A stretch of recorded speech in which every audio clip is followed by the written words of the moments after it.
Hello student, आशा करते हैं आप सभी की प्रिपरेशन काफ़ी चल रही है और आप सभी बच्चे सुपर एक्साइटेड हैं अपनी कॉलेज जर्नी को लेके। अभी कई सारे बच्चे हैं जिनका कॉलेज शुरू हो चुका है, ओरिएंटेशन स्टार्ट हो चुका है और कई सारे बच्चे ऐसे हैं जो अभी भी अपने लिए एडमिशन तलाश कर रहे हैं। आज बात करने वाले हैं उन बच्चों के बारे में जिन्होंने दिल्ली एनसीआर में एडमिशन लिया है और क्योंकि कॉलेज की सीट्स फुल हो चुकी हैं, बच्चों का रजिस्ट्रेशन अमाउंट पूरा नहीं जमा है या फीस पूरी नहीं जमा है, जिसके चलते काफ़ी सारे बच्चों को एडमिशन कैंसिल कराने की नौबत आ गई है क्योंकि कॉलेज की सीट्स ऑलमोस्ट फिल हैं। जिनसे 10,000 20,000 रुपये लेके सीट बुक कराई गई थी, उनको मना करा जा रहा है। तो ऐसे बच्चों को अब क्या करना चाहिए, क्या होना चाहिए, अगला स्टेप्स, कौन कौन से कॉलेज देखने चाहिए। खास तौर पे हम बात करेंगे ग्रेटर नोएडा के कॉलेजेस के बारे में, जहाँ पे कई सारे कॉलेजेस की सीट्स फुल हो चुकी हैं और उन्होंने जो एक्सेस बच्चे लिए हुए हैं उनको भी मेल जा रहा है रिफंड का कि आपकी सीट कैंसिल की जा रही है, अब आप कहीं और एडमिशन देख लीजिए। और ऐसे में ना पैनिक सिचुएशन क्रिएट हो जाती है और बहुत सारे बच्चे कॉल करते हैं और इस कॉल के दौरान हम जब बात करते हैं तो बच्चे बहुत घबराए होते हैं। तो मुझे लगा कि हमें एक वीडियो शूट करना चाहिए ऐसे बच्चों के लिए, उनको बताना चाहिए कि अब एक्शन प्लान क्या रहेगा, अब कैसे वो अपने लिए कॉलेज चुन सकते हैं और कौन कौन से ऑप्शंस उनके लिए अवेलेबल हैं। बिना देरी के शुरू करते हैं आज की चर्चा और देते हैं आप सभी को बहुत सारी जानकारी।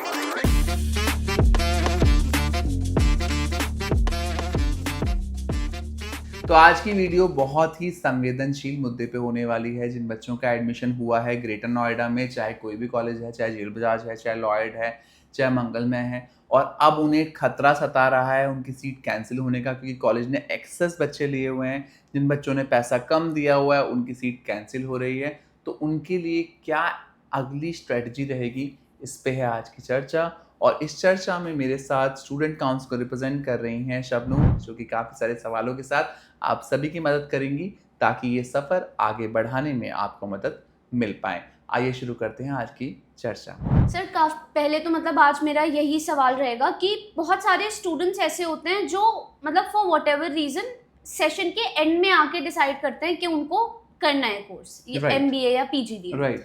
तो ये मतलब ये क्वेश्चन सिर्फ स्पेसिफिकली उन्हीं स्टूडेंट्स के लिए है कि अगर उन्होंने लास्ट मतलब सेशन के लास्ट में लिया है एडमिशन और उन्होंने कोई फिक्स्ड अमाउंट जैसे कि 10,000 या 15,000 या 20,000 रुपये देकर एक कॉलेज में अपनी सीट फिक्स मतलब बुक करा दी है। अब लेकिन क्योंकि कॉलेजेस का तो एक फिक्स्ड इनटेक होता है और उससे ज़्यादा अगर वो स्टूडेंट्स ले लेते हैं तो फिर प्रॉब्लम होती है बाद में ऐसे ही स्टूडेंट्स को। राइट। तो अब वो स्टूडेंट्स को ये बोल रहे हैं कि आपके पैसे जो हैं वो मतलब या तो हम वापस कर देंगे या वो वेस्ट हो जाएंगे इस उससे कि हमारे यहाँ की सीट्स फुल हो गई हैं, अब एडमिशन नहीं दे सकते हम आपको। तो ये काफ़ी पैनिक वाली सिचुएशन होती है ऑब्वियसली किसी भी स्टूडेंट के लिए। तो अब ऐसे जो स्टूडेंट्स हैं वो किस तरीके से अब आगे जो अपना एक प्लान करें कुछ भी, तो वो क्या एक्शन प्लान होना चाहिए उनका? देखिए, पहली बात तो मैं कहना चाहूँगा कि ऐसा हर साल होता है जब हाँ। कॉलेजेस के पास एक्स्ट्रा बच्चे हो जाते हैं और हम्म। जब सीट्स लिमिटेड होती हैं तो उन बच्चों को मना किया जाता है जिनकी फीस कम पेड होती है। कई सारे बच्चे देखे गए हैं हाँ। जो लोन के थ्रू परस्यू करना चाहते हैं या कुछ बहुत नॉमिनल अमाउंट से अपनी सीट बुक कर लेते हैं। तो कॉलेज वाले उन सबको मेल कर देते हैं कि भाई अब तुम्हारी सीट हम कैंसिल कर रहे हैं बिकॉज आपको डाइसी सिचुएशन में हम देख रहे हैं क्योंकि आपकी फीस के अमाउंट काफ़ी कम है जो सबमिटेड है। तो ऐसे सिनेरियो में आपको पैनिक होने की ज़रूरत नहीं है। ग्रेटर नोएडा का खास तौर पे हम एग्जांपल लेंगे। ग्रेटर नोएडा में खास तौर पे जितने भी कॉलेज हैं, चाहे जेल बजाज है, चाहे लॉयड है, चाहे कोई भी कैंपस है जो भी कैंसिलेशन डाल रहा है बच्चों को कि हमारे पास सीट्स फुल हो चुकी हैं, आपने फीस पे नहीं करी है, तो उन बच्चों के लिए अभी काफ़ी सारे ऑप्शंस अवेलेबल हैं और ये सभी option Abdul Kalam technical university के होने वाले हैं। तो अगर आप AKTU के अंदर एडमिशन लेना चाहते हैं तो छोटा सा पॉइंट है, यूनिवर्सिटी सेम रहने वाली है, दुकानों का अंतर होने वाला है। कैसे? जैसे मैगी का पैकेट आप खरीदना चाह रहे हैं तो मैगी का पैकेट तो सेम ही है, चाहे आप मॉल से लें चाहे आप दुकान से लें, टेस्ट सेम आने वाला है। जी। सेम जो सिलेबस आप पढ़ना चाह रहे थे जेल बजाज में, लॉयड में, गलगोटियाज में, वो सेम ही रहने वाला है क्योंकि वो सभी कॉलेज AKTU से एफिलेटेड हैं। अगर किसी कारणवश आपका एडमिशन कैंसिल हो रहा है तो आप जिन जिन कॉलेज में अभी सीट्स अवेलेबल हैं उनमें अपना आवेदन कर सकते हैं, उनसे बात कर सकते हैं ताकि आपको अपने एडमिशन को लेके चिंता ना रहे क्योंकि अभी कई सारे कॉलेज हैं जिनकी सीटें फुल नहीं हुई हैं। आप अपने बजट अनुसार उन कॉलेजेस पे जाके चर्चा करते हुए, अपना प्रोसेस देते हुए अपना एडमिशन कंफर्म कर सकते हैं। तो मेरे हिसाब से स्ट्रेटजी तो ये रहेगी कि आप ड्रॉप ना करें और आप एडमिशन ले लें जहाँ पे भी आपको अवेलेबल सीट दिख रही है ताकि आप इस साल में अपना MBA शुरू कर पाएँ और जो भी आपने अपना ड्रीम देखा है उसको आप पा पाएँ। सर दूसरा क्वेश्चन मेरा ये रहेगा कि जो ऐसे स्टूडेंट्स हैं जिन्होंने अपना पैसा कहीं एक कैंपस में या किसी कॉलेज में रजिस्ट्रेशन अमाउंट फी मतलब पे कर दिया है, अब उनको ये टेंशन है कि अगर यहाँ पर इन्होंने मना कर दिया कि हमारे पास सीट्स नहीं है, तो अब उनको रिफंड मिलेगा या नहीं मिलेगा, इस चीज़ की काफ़ी टेंशन। देखिए, जो भी बच्चे इस चीज़ की टेंशन ले रहे हैं, अगर कॉलेज ने मना किया है कि सीट्स खत्म हो चुकी हैं और हम आपका एडमिशन नहीं ले सकते, तो आपको बिल्कुल भी टेंशन नहीं होती है, रिफंड ज़रूर मिलेगा। हाँ, थोड़ा टाइम लग सकता है बिकॉज कॉलेज थोड़ा टाइम लेता है, ये थोड़ा टाइम टेकिंग प्रोसेस रहने वाला है। तो रिफंड हर साल मैंने देखा है हो जाता है, कोई ऐसी प्रॉब्लम नहीं आने वाली। अभी आपको सिर्फ अपना पूरा साहस ये करना चाहिए कि जो भी ऑप्शंस अवेलेबल हैं उनको विजिट कीजिए, जाके उनका प्रोसेस दीजिए, ताकि आप वहाँ अपनी सीट कंफर्म करवा के अपना साल शुरू कर पाएँ। सर थर्ड क्वेश्चन मेरा ये है कि ऐसी सिचुएशंस में ना स्टूडेंट्स काफ़ी होपलेस हो जाते हैं। राइट। तो अब जब इतनी प्रॉब्लम्स क्रिएट होने लगती हैं कि पता नहीं रिफंड मिलेगा या नहीं मिलेगा, हमारी सीट कैंसिल हो रही है, तो स्टूडेंट्स इतना होपलेस होके ये डिसाइड करते हैं कि अब वो ड्रॉप ले लेंगे। राइट। तो अब जो ऐसे स्टूडेंट्स हैं जो मतलब इतना होपलेस हो गए और ये सोच रहे हैं कि अब हम ड्रॉप लेते हैं, अगले साल देखेंगे, उनको आप क्या एडवाइस देना चाहोगे?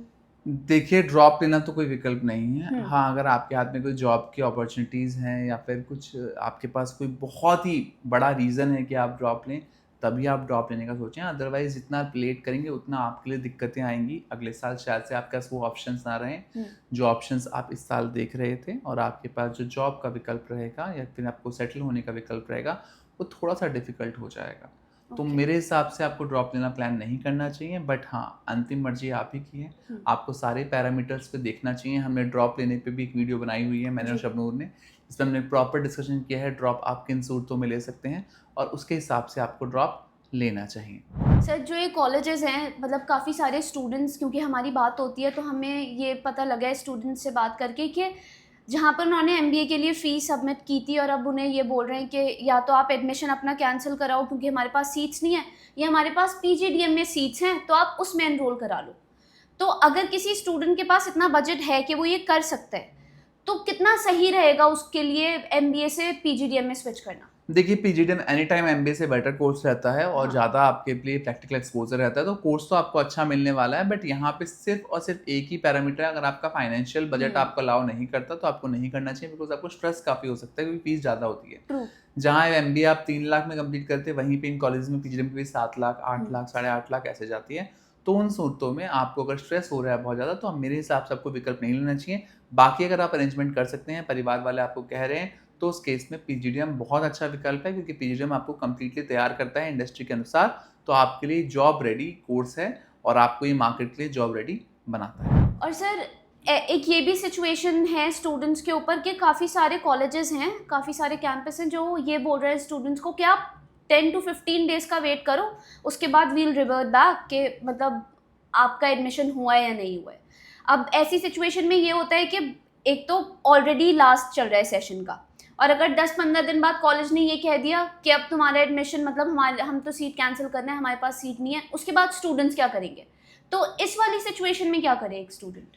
देखिए, अगर आप इस सिचुएशन में फंसे हैं कि आपको कॉलेज वाले 10 या 15 दिन का टाइम दे रहे हैं कि हम उसके बाद सीट बताएंगे आपको, तो मैं कहूँगा कि दूसरी जगह आप सीट एक बार ज़रूर देख लें, ताकि ऐसा ना हो कि आप दूसरी जगह से भी चले जाएं।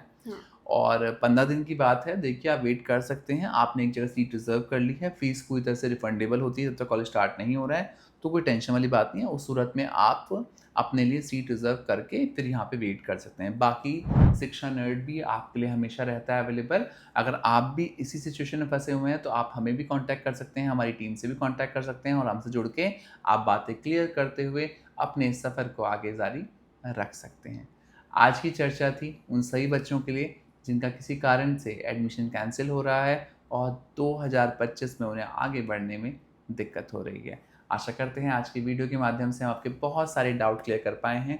फिर भी अगर कोई भी डाउट है, शंका है, क्वेरी है, क्वेश्चन है, तो आप हमें कॉल कर सकते हैं, हमारी टीम से जुड़ के बातें कर सकते हैं, ताकि हम आपकी दुविधा को दूर कर सकें और आपके सफ़र को बना पाएँ और भी आसान। आज की वीडियो यहीं तक। आगे आपका भविष्य बहुत स्वर्णिम रहे, यही शिक्षा नर्ड की चाहत है। Thank you so much for watching this.